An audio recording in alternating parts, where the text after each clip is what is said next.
if while doing ghusl, I happen to touch my private part while cleaning myself, would I have to perform another wudu afterwards or not?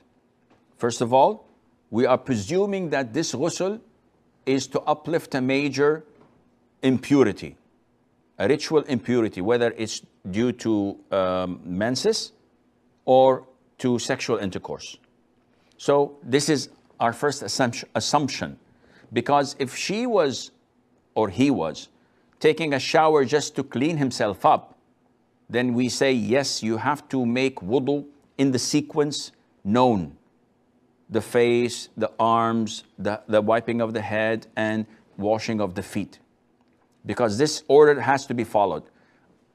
If you are taking a full major ritual bath, you do not require this sequence.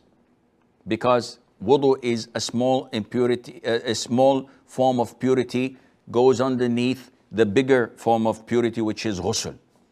So number one, she is performing a ghusl to uplift a major ritual impurity.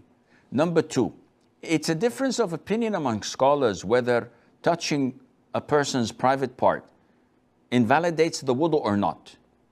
And the reason is the presence of two contradicting hadith on the surface.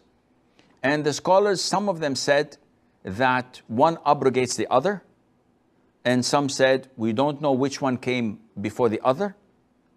And another group said, well, we know that the default is that touching your body does not nullify your wudu, so touching any part of it afterwards means that this abrogates the old default.